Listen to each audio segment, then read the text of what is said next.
Welcome back to Close Encounters of the Tech Kind. We got an interesting conversation. Should be a little fantastic, but you've heard me say fantastic too many times, I think. It's going to be an interesting conversation. We're going to be getting into where does AI rubber meet the road? Is it drones? Is it robots? Is it cars? Let's find out. We've all had some experience. We've all had some good thoughts and probably some negative thoughts too. So stick with us as we get into this. I'm John, founder of Wild Support, and kind of leading this troop as we have this conversation. Invite you to join along. Send some comments, send some likes if you find that's where your heart and mind is. With me today, got Mike. Hey everybody, how's it going? Got Jackson. How's it going? And as always, we've got Artie running this little troop of ours behind the scenes. Side-eyed. We'll see him pop out from behind that little monitor on the screen. At least I hope. Did you get it turned back on this week, Artie? Yes, I did. Okay, good. Just maybe we'll make that an Easter egg for future viewers of our channel. Just if you find the episode where Artie's missing, leave a comment. Where's not Waldo? No, just call me Kilroy. Just for that episode. Kilroy, you've been on the side of every train car I've ever seen. Well, it's because Kilroy, you always saw the message. You always saw that, but you never saw him. Yep. Question is, who's more camera shy, Artie or Kilroy?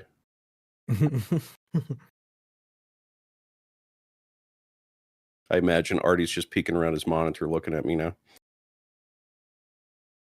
Nope, I'm Either that or he's going to like put my voice in underwater aquarium mode. Mm. So, yeah, without further ado, AI and robots. You guys have seen the robots from Boston Dynamics where they're walking like humans. They're doing backflips now. I've seen some karate fights with Did robots somebody buy in China. them? I thought somebody bought Boston Dynamics like not that long ago. That would be surprising if they did, but I don't think so. I could have swore it was like an automotive company that bought Boston Dynamics. I'm gonna look it up. See. Yeah, Check that out. Hyundai bought Boston Dynamics since December 2020, but only completed acquisition June 2021. So they are owned by Hyundai. Interesting. That was a while ago. I think it was also Hyundai that was saying they were going to make like a Mars rover type car or something. And yeah, I think that's why it was like at the same time they were trying to show that. You know, Honda was one of the first to put together a humanoid robot that would walk around an office space serving Osmo. I believe it was self-contained too.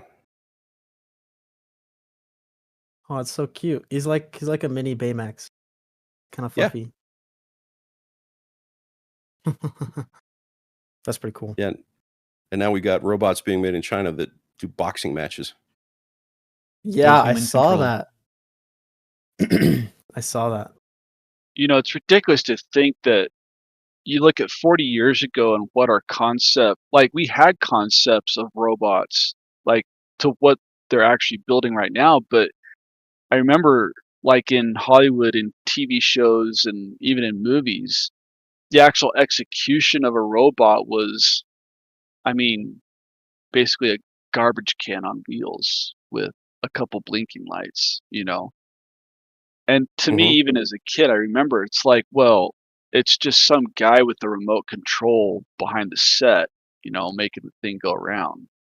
But it is pretty amazing what, like, you're talking about. They can walk, they can jump, they can do things now. I think that's absolutely incredible. Yeah, parkour and everything. Mm-hmm. Probably better than I can, I'm sure. I mean, they're getting to that point where they can be more agile than the average human.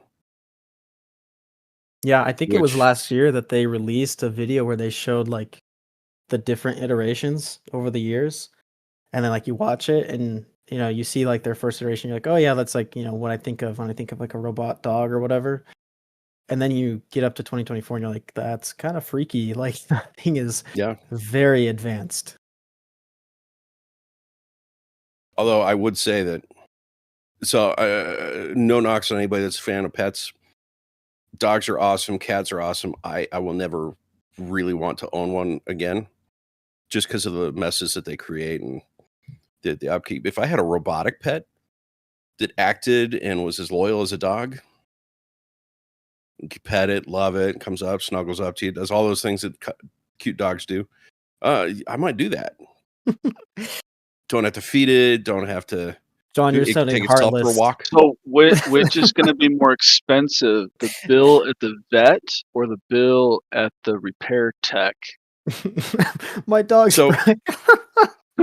So put it to Sentry mode and get a discount on your insurance, so it kind of helps offset the cost. Hey, I mean, okay, that could be pretty cool if you get like a I don't know. I think of that, I'd be like, I would never love the robot dog. I'd never get over the sound of the servos. No, true. So Every time it wags its tail. Oh my It's gosh. gonna like, You'd have to name it Squeaky. So what this is Okay, reminding I've got a me new of goal in life. is I've got a new goal. some people use their Roomba as like a pet, and you said put it on security mode. So that's when you just attach the claymore to the Roomba. Oh no.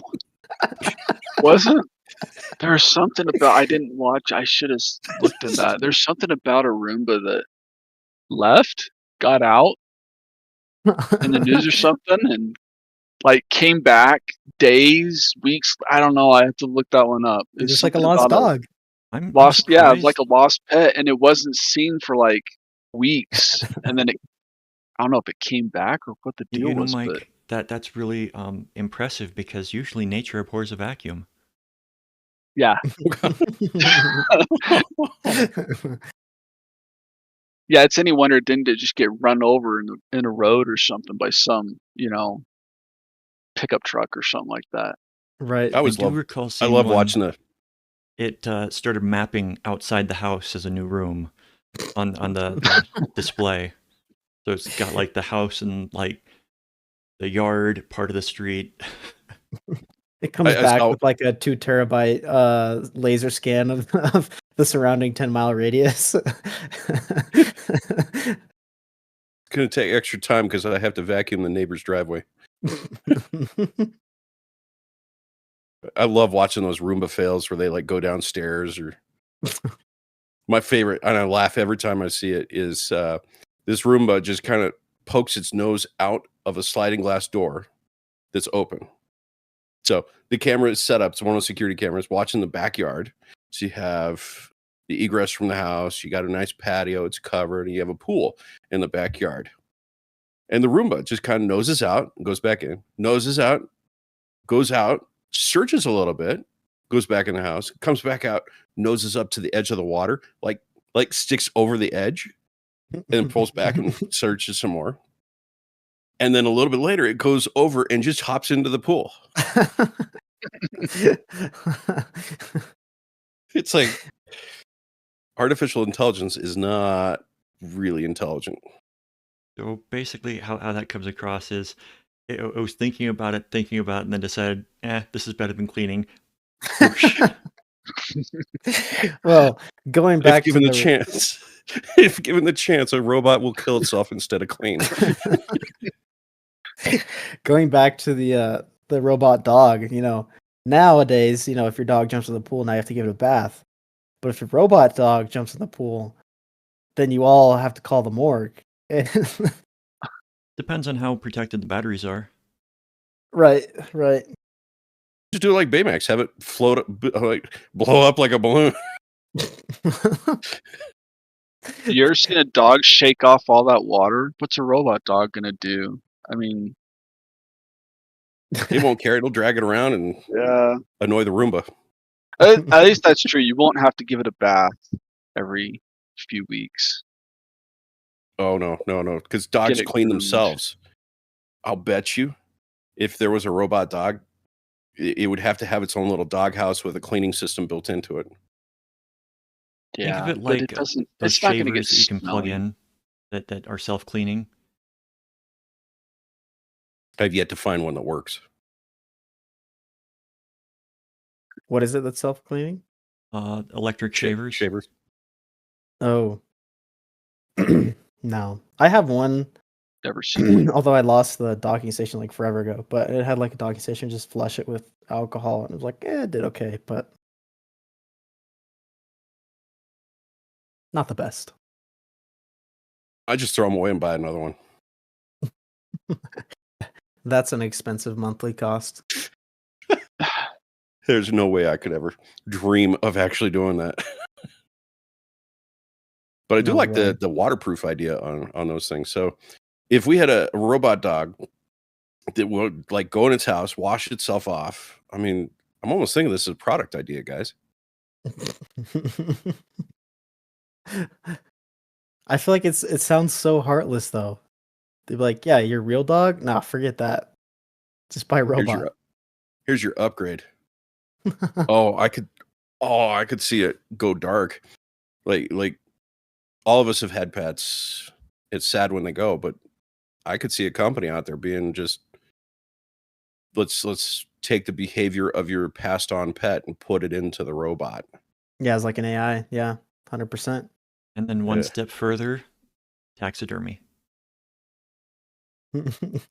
Well, yeah, he's got a point there.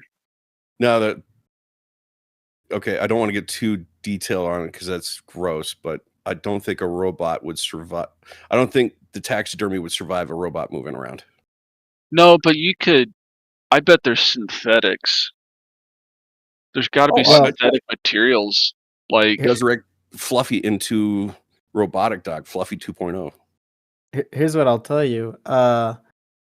We have on campus an animatronic cougar. Now it's all controlled with like a remote, and it was built by a Capstone team years ago. But it ended up in front of me at one point. It was just given to our department, and they were like, "Yeah, we don't want this anymore." And it has like it's a cougar, and so it has like a pelt and everything that you would wrap it around. But when we got it, the pelt's off, and that thing is so freaky looking. It's like made out of like casting and like mold, the same stuff you would use for like a prosthetic. And so it's like white. It has like that off-white color of like a bone. It looks like like just is it like a plastic or a fiberglass? I think it's a fiberglass. I don't remember. It's been a while since I've seen it, but I remember that thing showed up and we were looking at it. We were messing around with it, and that was so creepy. So I'm just like, I'm thinking of this. If we have robot dogs, someone will take the pelt off and just run that thing around. It'll be a freaking nightmare. It'd be it's so scary. Like Halloween would honestly be. It might be one of the greater holidays at that point. Pet Cemetery just took on a new meaning, right? Yeah. But I mean, not to totally change the topic, but I mean another thing that we were just talking about before the show is, Amazon is reportedly trying to replace their drivers with humanoid robots that are delivering packages. Because Amazon might be one of the most like fully automated things that we have. I mean, well, I shouldn't say that, but I mean, Amazon is all about efficiency. And so as far as the delivery process, once a package is in the truck, the only human part left is just the driver. And now that we have... They're in a crisis right now. About 4 or 5 years ago, they ran a study and they found that they had employed like 70% of eligible employees out of the whole workforce, and they had quit. So in a very short time, they were going to have turned over and fired every eligible worker in their areas. And if they quit, they're not going back ever Either again. they quit or they were fired, but yeah, they're ineligible for return. Right. So, but here's the thing, like Amazon, this isn't the first time, because I've heard about Amazon doing like drone deliveries and everything. This has been years in the making. What makes this different? Are we actually doing AIs in the vans now? Well, I think what's different is time. We've come. I think we're starting to see that robotics is getting to that point with Boston Dynamics, all the things that they're doing. Obviously, we're still in the very beginning stages, but it's getting good enough, right? And auto self-driving is getting good enough. And so it's at that point where people are going to start making switches in the next 5, 10 years, I think, where we're going to see a lot of automation come into like our day-to-day lives, and not just, in the factories. Like automation is going to start being in your home and on your doorstep with the big old, headless robot delivering a package to you.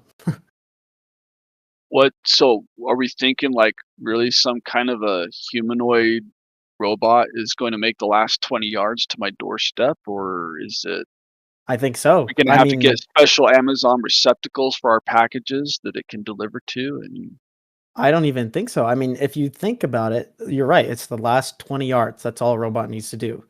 And if the car can Although drive itself, although the I've robot seen has, some Amazon right? delivery fails where they just throw it and then take a picture. Well, it's a human, right? Yeah, a human just like Right. throws the box, doesn't set it politely, just sets it down, however, and takes a picture and walks away.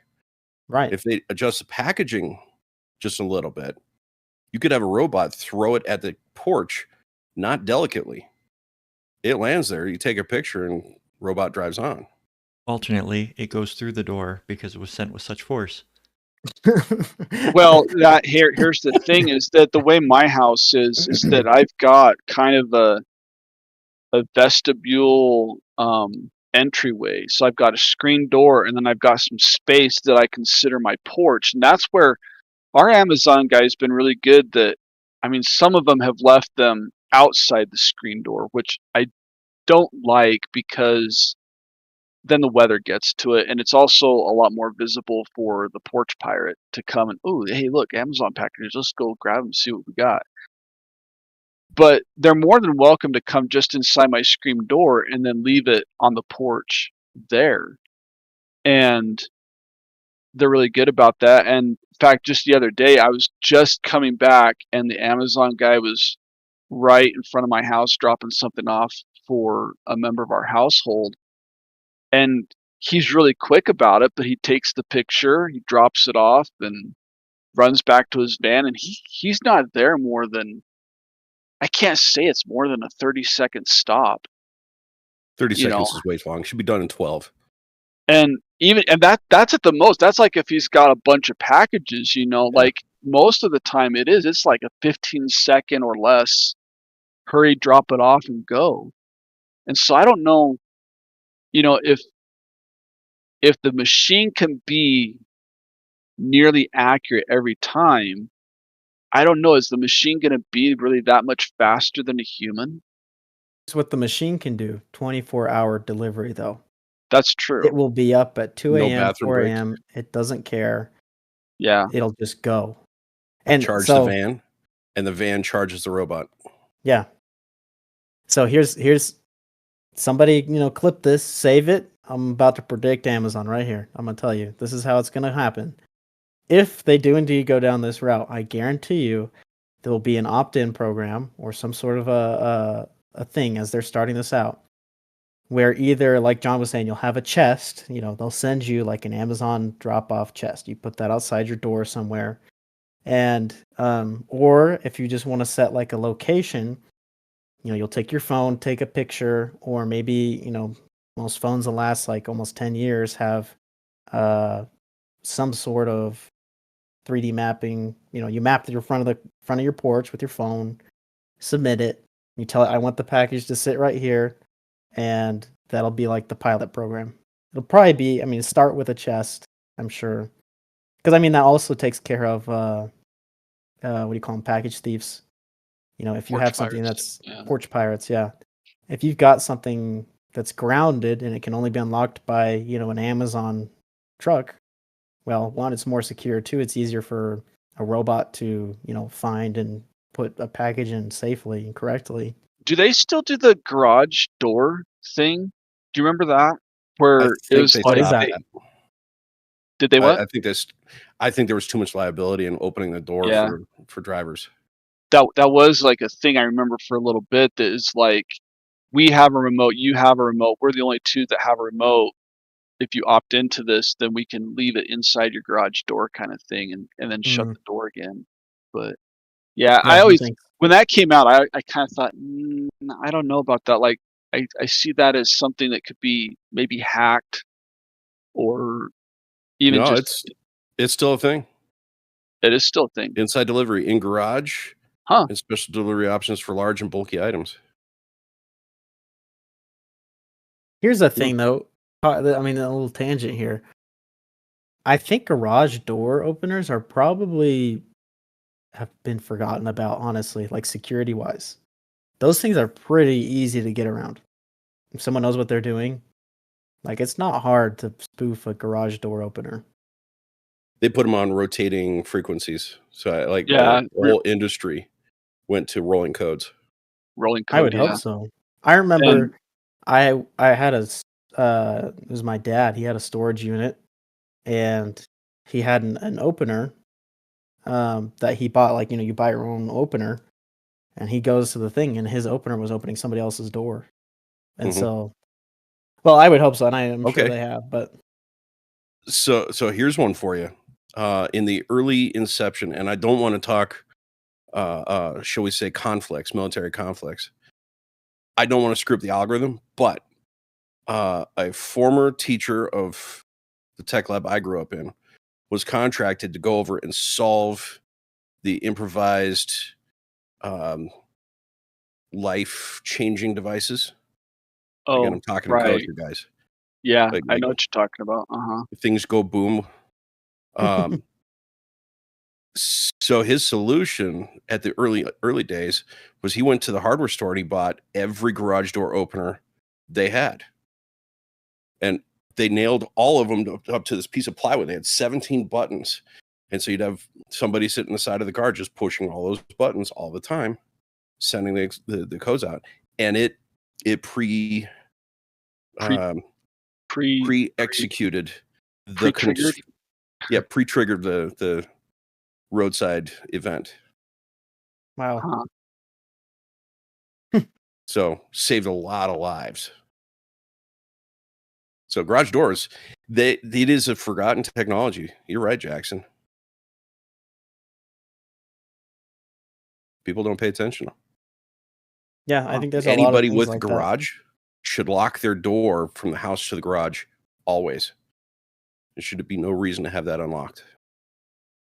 Or even if you can, lock your garage doors themselves. I mean, I remember there's some older houses in my neighborhood that have older garage doors that have the old twist lock handle and Mhm. everything. And even if it's just like a bar that you could put on the inside or something, some kind of a physical restraint device to keep it from opening. I mean, it's any wonder why, like Jackson said, just go to the store and buy a universal remote. And Yep. My old office, we did a padlock on the garage track. mhm, And so even if somebody broke in, they can't open the door without the padlock. Let me say that different. Can't open the door because there's a padlock. You can't take off the padlock because you don't have the key. You don't know where that is. So really just slows people down instead of stop them in their tracks. Yeah. Well, I mean, if somebody I mean, we're giving the thieves here a lot of credit if they're, hacking garage doors. But if someone really wanted to, I mean, there's, plenty of tools out there that make that process a lot easier and a lot faster. I'm going to disagree a little, Jackson. There's a huge uptick in car theft right now Mhm. because it's only a couple $100 to get the RF repeater that will uh, two-man team. Man one goes up to the beginning of the house, the front of the house, and scans right by the door. Thief number two is at the car with the repeater, and they scan the keys, and the guy in the car is just trying to open the door. If they can, they get in, they use that repeater and start the car. So think of it as a Wi-Fi extender for your car key. Yeah. oh, yeah. couple $100. This is a huge problem because there's no security around it other than saying, you know, visual indicator, is this my owner? But see, that's so going back to the original thing with Amazon robots and delivery and everything. That's the thing I worry about is that Amazon's going to do something like turn delivery completely over to a technology-based solution. And then it's going to be some bored kid or guy or some person somewhere that's going to figure out how to hack that system and make the Amazon do some nefarious thing like steal the packages or Dance the Macarena even up to the something door. else, or use it for something else completely. Maybe it has nothing to do with stealing the packages. Maybe it's to spy on the house or see what kinds of things get delivered and make I that mean, person a yeah, you target could. for something else. I mean, that truck. If you make it fully autonomous, I mean, it's gonna have name, phone number, email. It's gonna have a lot of information and address of people. So I mean, GPS track. I mean, I don't know. Yeah. I just yeah, worry. That's why I like having the Amazon driver, the human being there, because in general, even though they may be disgruntled at time, they don't like their job.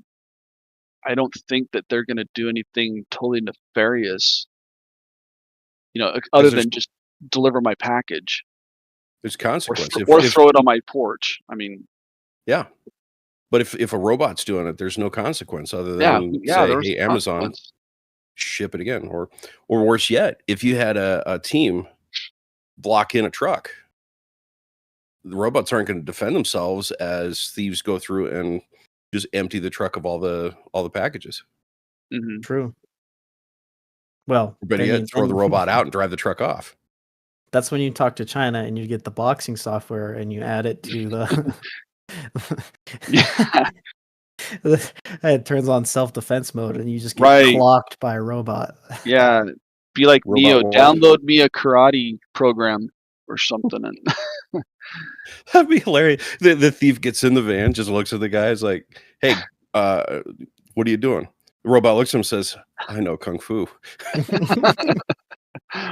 In Keanu's voice. Yeah, yeah. Well, I mean, this is all just making me think of like the animated movie Robots or like even, iRobot with Will Smith. Like I feel like it's no longer that dystopian. You know what I mean? Like No, it's dystopian. well, it's dystopian. It's not that That what's it's the far not right that off. word? far in the future. Yeah, it's like it's It's feasible. closer than it used to be. Like it's believable. Like I totally Yeah. How with about what this? we've seen in the last, 5 years of development of AI and I mean with the last 20 years of robotics, you think like within the next couple of decades, like you're like, well, it may not be that far away. Leave it to Hollywood to map out the future in a way that companies decide that's our blueprint, not a warning. I know, right? That's true. Okay, if they're delivering packages, great. But just like in iRobot, if the directive is humans must stay safe, therefore we're going to protect all humans, we're going to lock them down so they can't go out and get hurt. What's to stop the robots from doing that? Mm-hmm. So that's kind of where I wanted to see this conversation go, is what can people do? What can legislators do? I wish legislation kept up with innovation. Yeah, the problem is they're all old. They don't want to learn the new technologies that are coming out. Well, I don't know if it's that. I think it's more they want a deep, comprehensive understanding of what it is. But innovation is moving faster than the speed of committees. We're just barely getting Well, crypto anything legislation. moves faster than a committee. I mean, come on. I mean, really. Exactly. I mean, we've got Waymo robots driving around, potentially killing people. Yeah. Where's legislation saying robots shouldn't kill? And that's the thing. It's like there is just and I feel like we're going to anything that requires kind of the sort of sophistication that we're talking about. Like if we're talking about package delivering robots, you can't code for every single doorstep. So what does that mean? You move to an AI model, something that is able to adapt according to what it's seen before, right? And so I mean, you're forced to use that, and when that's the case, then you're relying on an AI that's been built by someone. I mean, it's got a bias. So, I mean, the further you take that, well, now, okay, well, using AI to find a doorstep, sure, but then you're using AI to now defend the Amazon truck. Well, it's not AI is not unbiased. Somebody programmed it, somebody trained it to do a specific task. So then you're putting a lot of trust into someone. Well, And who do you want to and put into a private company? The government? I mean, I don't like any of those options. it still comes down to there's still, for lack of an infinite number of scenarios that I don't think even an AI can, like, what if somebody accidentally rear ends the Amazon truck? Does the Amazon robot then see that as a threat, or is it just an accident? I mean, It pulls out an AK from the back of the van, opens the doors, and just lets loose. I You mean, have 10 seconds to comply. and that's the thing. I think it gets to a point say you're where, sorry. and there even is, maybe to some extent already in the world, there's just acceptable losses that the value of the stuff inside the truck is probably not worth a certain what's the word I'm looking for? It's a certain measure of response from the robot, you know, So that instead of the robot shooting the car, the robot shoots the inventory. no. What I'm saying is that sometimes if if thieves are desperate enough to hijack an Amazon robot, and take the truck and take all the merchandise in it, Amazon just looks at it and goes, "We've got insurance, file a claim, get it replaced, Yeah. ship it back out again, and replace what was missing." Sucks that it's lost, sucks that it's gone, but oh well. It's not worth it to have then the liability that their robot then hurts a whole bunch of people trying to defend itself, which some of those people may or may not be innocent. You know, Yeah, and I I love think the you're right. I love the Like, RoboCop analogy there, Artie. You're welcome. I mean, talk about a very good analogy of letting the technology not go through complete testing. I mean, the entire premise for RoboCop, and this is going to be a spoiler for like the first half of the movie, is they couldn't perfect the AI, so they used a human as the AI. They inserted somebody into the suit to be the robot, and with the ED 209, that thing was like the ultimate defense police device, but the AI was so flawed that, put down the weapon, you have 10 seconds to comply. Guy puts down the weapon. You have 5 seconds to comply. Guy starts freaking out. He's not holding a weapon. And in my opinion, the worst thing that they did, that the people that were testing it, they gave it live ammo. I mean, when you're doing a test run, do not use live ammo. Mhm. Tell that to some of those robot facilities in like China. They're strapping AK weapons to these dogs, and I mean, what could go wrong with that? So one piece I want to offer before we get into like the dystopian dark future robots that get. I saw a company that is developing anti-robot munitions. really? So I mean, what constitutes as an anti-robot munition? there's armor-plated robots, right? You can't Mhm. take them down. You could shoot it, and it's redundant. It's got extra battery packs.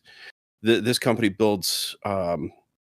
It's effectively paintballs with different materials inside. like acid and So, stuff, melt through it. like Yeah, acid, corrosives. or how about just metal powder shavings? Oh, short it Bridge out. the gap between all the yeah. Pump it full of conductive material. I mean, yeah, assuming you can get inside. I mean, if you're really if you're designing this thing to be bulletproof, I I don't know if I think that would do much. I mean, you can pretty well isolate a system unless you. I mean, cooling is going to be the biggest thing. You know, you got to keep it cool, so then you're going to have vents someplace. So I mean, possible, but I I think was your Yeah, best thinking bet is I was thinking along the lines of like electrostatic or electromagnetic yeah, yeah. measures too. Just a liquid that's highly conductive, highly corrosive. yeah, Mhm. something like that. That's enough to do it. Or if Really you even have viscous, like so it can't get back up. So here's the other cool one that they developed: a powder that is so slick. It's such a lubricant that it's like 99.999% frictionless. Mm. If you put it on a doorknob, you cannot open the door. Period. If you Hmm. spray it on the floor, you can't stand up because you've got no point of friction to stand up. And apparently it cleans up with water nicely. So Hmm. I don't know. I'm always into that idea of what do we do when the robots decide to go rogue? You know, Well, Amazon delivering package, great, but Amazon at the door insisting that I do something? No. I don't see that's the thing. I don't think it's gonna be the robots themselves. I don't think it's gonna be the AI. I think it's gonna be somebody gets control of the AI or the robots. And it's really we're just at the mercy of some person, some human being controlling them. Yeah, the worst thing it could do is shut off all the robots. The second worst thing is have the robots turn on us. Yeah. mhm. Third thing is put them on a feedback loop. Deliver the same package 5 times. No, like when you connect the two contacts on a battery. Yeah. Reprogram the robots on the truck to do the Three Stooges. Yeah. Yeah, Well, I may have seen that one before. well, hear me out. If you get if someone were to really infiltrate these robots, you know, imagine you can do, I mean, John, I know you've seen it. Mike, I'm pretty sure you've seen it. The denial of service dog. You do that on a Mhm. mass scale, right? You have all these trucks that drive around for you. You have got a little robot with a pineapple in it, runs up to your house and just goes nuts. Just have it run around the neighborhood. I mean, there's so many things that could go wrong, right? And it's all, I mean, we're all just speculating, but I mean, we have to think of this because if we're not, who is, right? Because like you were saying, John, the legislators, they're not fast enough. They're not getting to these ideas. And I It don't would remember just if we, I just want to see legislation that says robots cannot kill humans. Period. Right. No acres and acres of tacked on riders and footnotes and dog ear marks and all that fun stuff. Just, I'm being very denigrative of the process, guys. I would love to see a legislative bill that says humans are more precious than robots and robots can't kill humans. well, So now you're what going to you're foil a essentially lot of military suggesting, things, you know? I mean, I think the Yeah. military has been using robots and drones, which I mean is technically just a robot, to So you can make a fight. split decision there. It's not making the decision to kill the human. A human operator is making the decision to kill. But Right. robots should never make a Well, decision to end life. and that's the thing is like there's a distinction between robot and AI because I think there's a lot of things that we have accepted as being robots or robotic, but those things, those machines did not necessarily have what we now know as an AI Mhm. controlling them. They have a very defined program and a script that they follow, but it's very narrow in the things that it's looking for, the inputs that's taking in, and the the decisions and the branching and its logic. Yeah.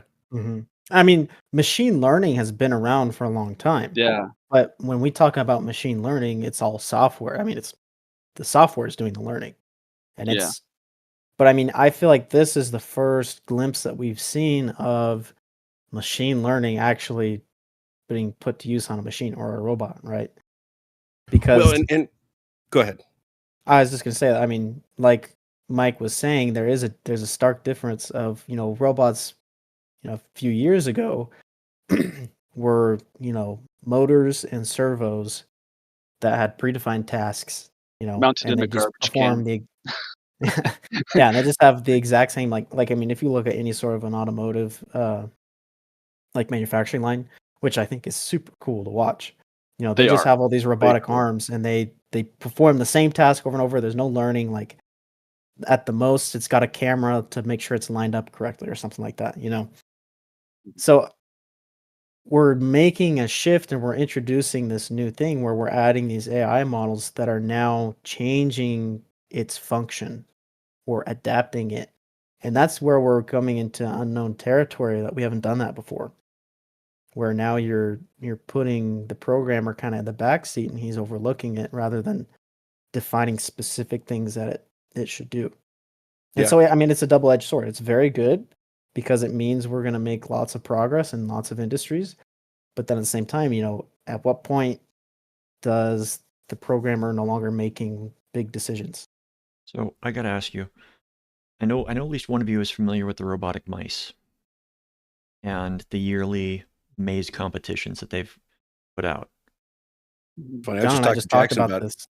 Yeah. We just So talked about that. what's interesting about that is uh, the things that they add on to the mice to uh, make them be able to like one year somebody extended a camera up that took a look at the maze and then made its path that way. Wasn't a fast way, but it was an inventive way. And the AI training that they do for that is again machine learning, and the device learns that the way that it's programmed, it retains the information for that specific maze. Mhm. And they reset it when a new maze is made, and they try to improve on it to get a faster time. And yeah, it's just an interesting application of machine learning. And to clarify for those people who might be unfamiliar with how machine learning works, well, first of all, you should probably go read up about it because it is very interesting. But I mean, machine learning is essentially, I mean, it's a human that's saying, okay, this objective is good. If you do this, good. If you do this, bad. Like slap on the wrist. Don't do that. And it's all set by a human. So I mean, I think sometimes we forget that, right? Kind of like we forget with AI that it is a human that's back there setting the parameters and telling it what's good, what's bad. Mhm. Well, and that's one of those ones where you're beholden to whoever trained the model. Hmm. They had a bias. They had a, if we want to get even more basic, let's say a Judeo-Christian background versus a Middle East religious background versus a Far East religious background. Those value sets are fundamentally different. I mean, it's still do unto others as you want done to you, but there's nuance there that is reflected in the output of the product. Okay, I'm gonna derail everything, kind of. One of the What's best that? You're ways breaking up. I can't hear you. one of the best ways to deal with this, I think, would be to go for um, the robots and whatnot. Best way to go would be to get kind of medieval on it. I mean, if the robot can't function because it's been battered enough, then it's taken out as like a threat or as an issue. And I bring this up because we were talking about drones a little bit. And, I made the joke in the before show about, roving bands of people in the dystopia hunting drones shipped out by Amazon. And, about 10 years ago at a Renaissance festival in Russia, there was an incident where somebody was using their drone to record stuff flying over it. And one of the reenactors was like, that shouldn't be here. It shouldn't be here. So he grabs a spear and chucks it at the drone. Connects with the drone crashes. And there's recordings of this online if anybody wants to go look for it. And there was much rejoicing. And the reenactor just like had it enter into a set. Oh, that was probably somebody's property. He finds the guy, offers to pay for the damage. The guy whose drone was destroyed is just like, it's okay. We should do something like this next year. We'll have a dragon hunting competition. And yeah, so the old ways tend to work fairly well when it comes to dealing with problems in technology. Oh, you can have a lot of fun with that. Build a dragon, have the drones fly like 100 feet or 200 feet above a prop that's floating around. I think they're way ahead of you there. You would be surprised what some of these people do if that was 10 years ago. Renaissance festivals. Yeah, if that was 10 years ago, I'm sure they've got better ideas than anything I come up with on the fly. Yeah, that's crazy. I think I just found it 9 years ago on YouTube. There's a clip of this. That guy has got good aim. I mean, that was kind of far away, and he just nailed that thing. And what's great is some people got together and carved it on a rune stone to commemorate the event. That's pretty awesome. Let's put that clip in the show notes here. Yeah, we'll post it, link it down below. For anybody watching this, please put a like on this because I'd love to see the feedback. Is that a good idea, putting links to outside videos like this? You guys want to see that? Just curious. Well, I'll tell you, AI is an interesting conversation. It is so ubiquitous. It's like covering everything, like computers thinking, and that's AI. I don't think it's 100% AI, but is what it is. So I was searching I think the for term something. has gotten watered down a little bit. Yeah. Real artificial intelligence is not what we're talking about. So in our before time, prepping for this, we were talking about hot dog eating contest. Don't ask. We were just there, guys. It was just one of those random conversations. We did. Well, I did a search for that because I wanted to see the name or the characteristics of that little 100-pound woman that dominated the contest for so long. So I did a search for it, and it said, okay, Friday, July 4th, 2025 is Nathan Hot Dog's eating contest. And then people also searched for Wimbledon. So the AI thinks Wimbledon and hot dog eating contest are somehow related. What is Wimbledon? Wimbledon is the tennis tournament. Tennis tournament, the biggest one in the world. In England. Wait, how did it confuse those two? What? Because they're being searched at high volume at the same time. And trust me, if you see, I mean, if you've seen the people who attend Wimbledon, you would not think hot dog eating contest. I mean, it's strawberry eating contest, maybe.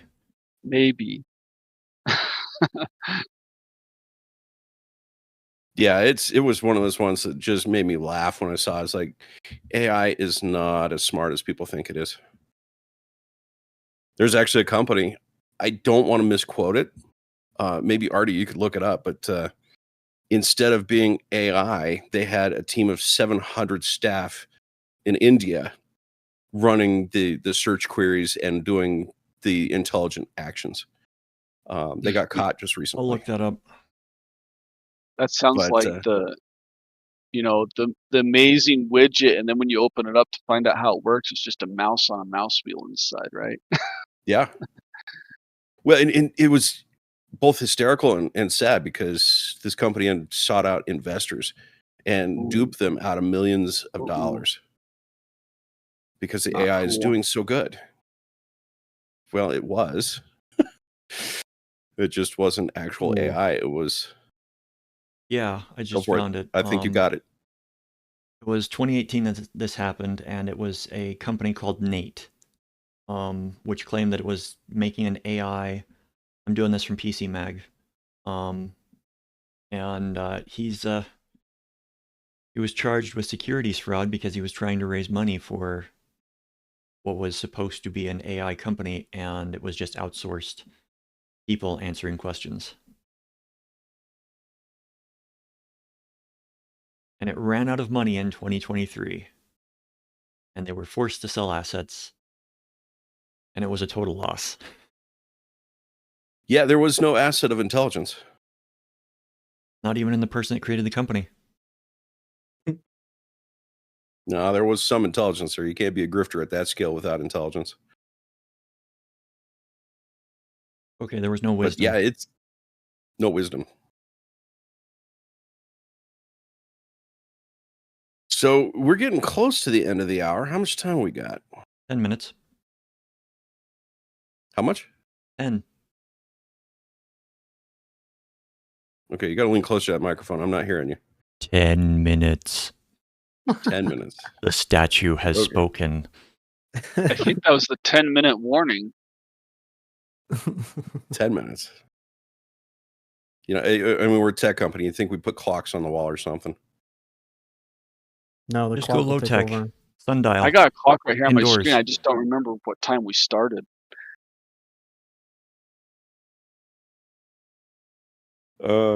We get there when we get there, right? Oh, so you brought up the denial of service dog.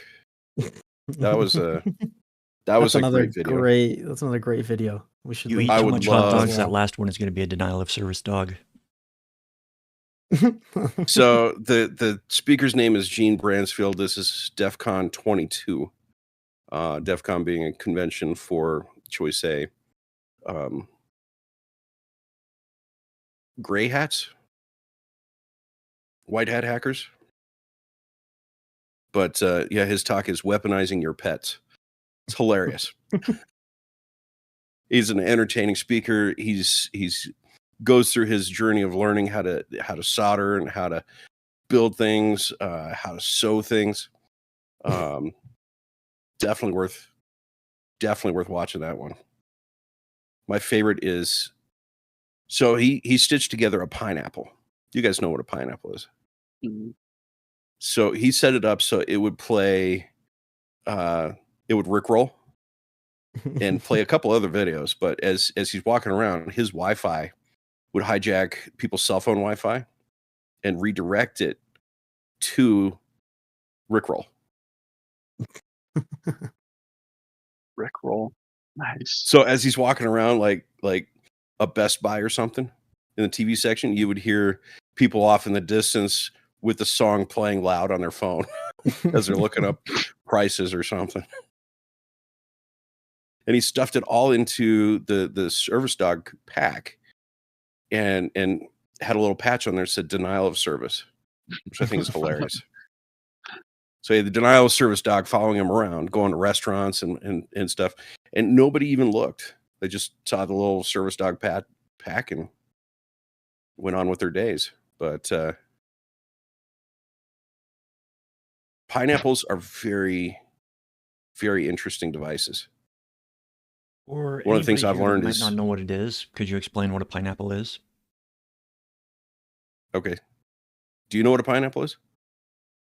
Vaguely. It's a big fruit. It's a big fruit. A basic, yes. The traditional pineapple. It's a fruit that So will there's a break group- down proteins. It's true. It's the only food that eats you as you eat it.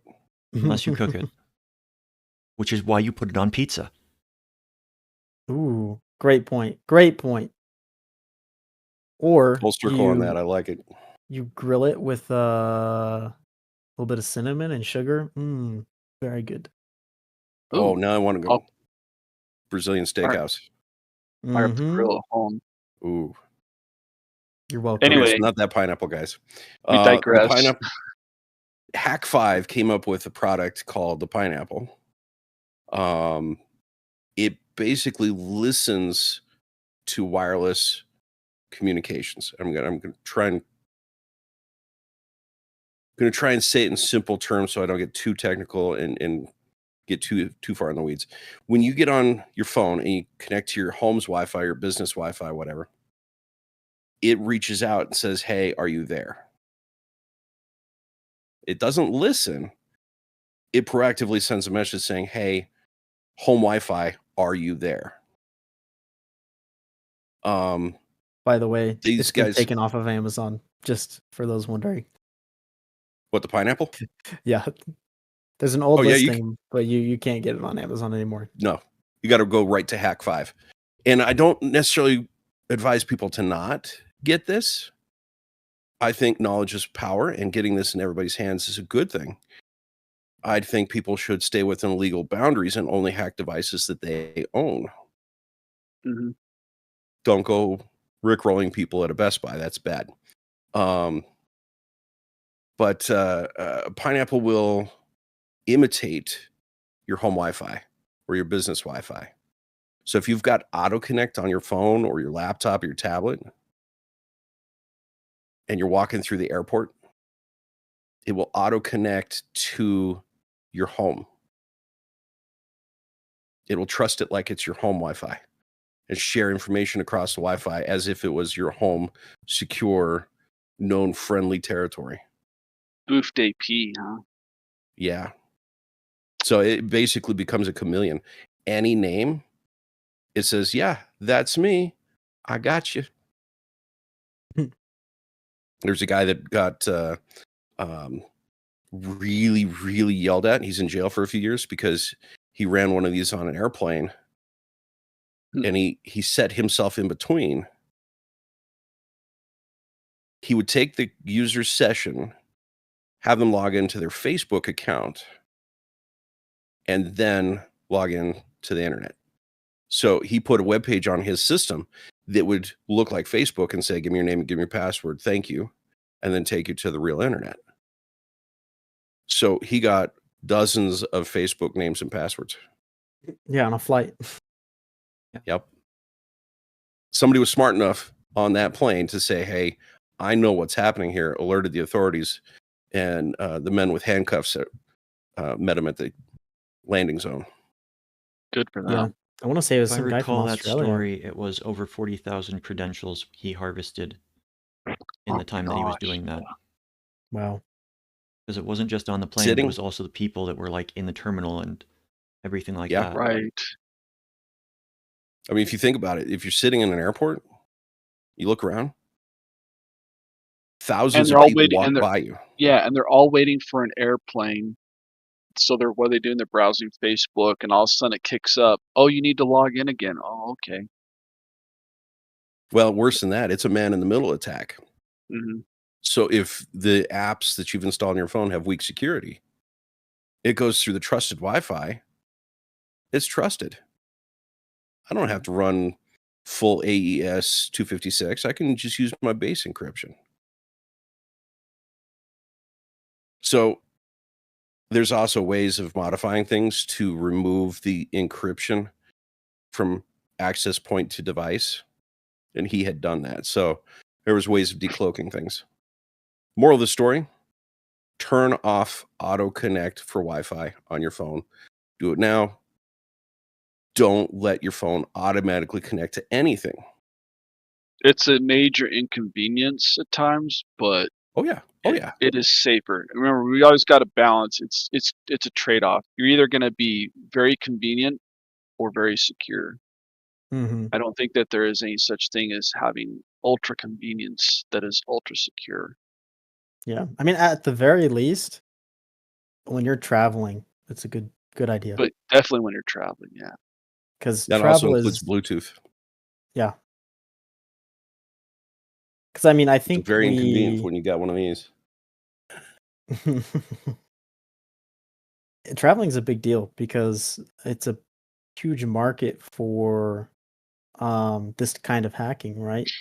Because I mean, you imagine you're sitting down in a coffee shop or in a tourist spot or an airport.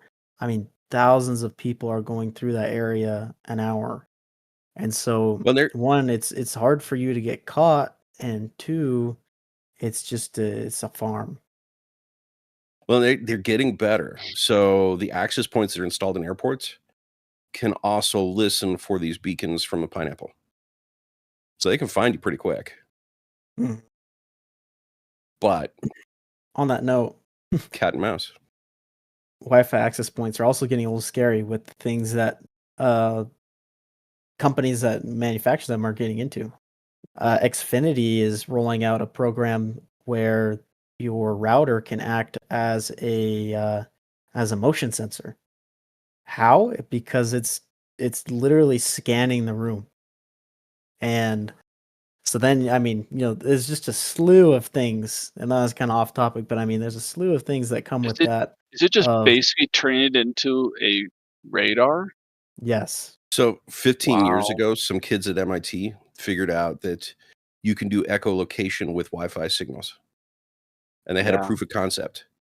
They could map out an entire building with just Wi-Fi.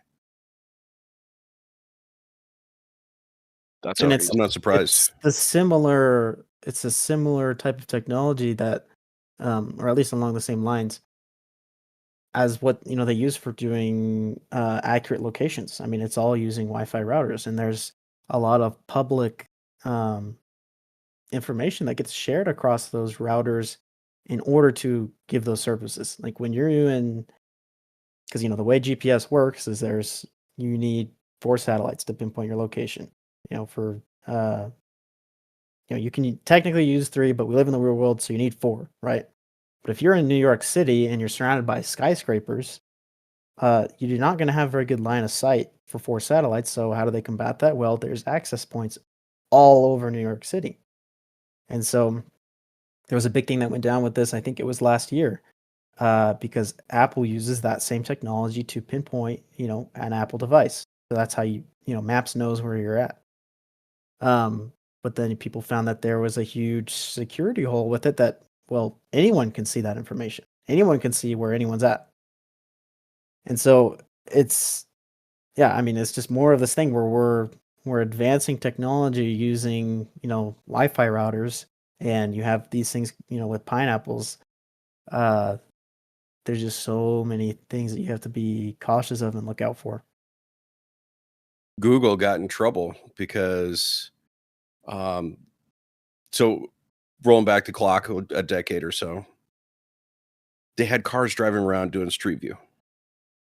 Mm. Somebody decided that they were going to do that and do a scan for all Wi-Fi beacons, all access points, and get the geolocation of every single one.